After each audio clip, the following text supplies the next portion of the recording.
Well, clouds are gathering over the land of the rising sun, with Japan lurching worryingly towards a financial crisis. The country's run up a huge national debt as it struggles to recover from this year's earthquake and tsunami disaster. Shihori Komatsu looks at how Japan's dire circumstances is leaving it trapped and teetering on the edge. In many ways, the Japanese economy is like this fish. Caught, dried out, frozen, and now having great chunks of value sliced clean off. Take the seafood industry itself. Japanese sushi shops rake in about $17 billion annually, with hungry customers consuming 9 million tons of seafood along the way. It's an addiction repeated all around the world, but it's not helping the main exporter, which has been left floundering. Japanese food is the most popular food in the world, and definitely I think there are many other companies like ours doing the same business. And everywhere I think these companies are suffering major consequences from a strong yen.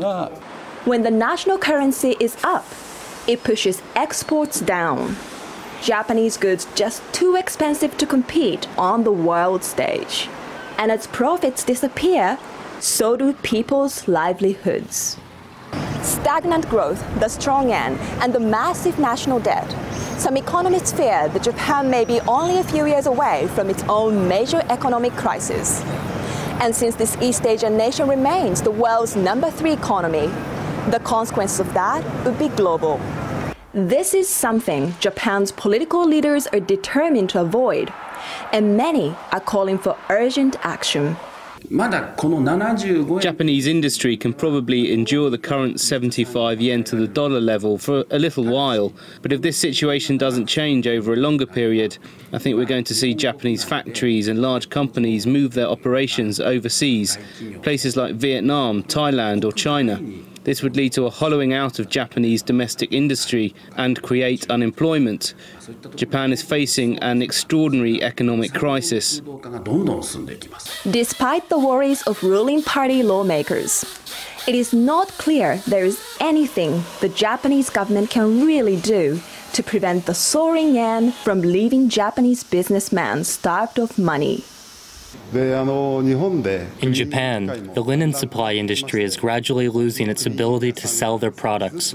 The machines, too, just aren't selling. Since the world faces these conditions, Japanese companies have to look for whatever opportunities they can discover.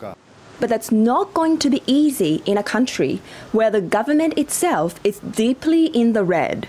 Japan has the highest national debt among major economies, owing almost twice as much as the economy makes in an entire year.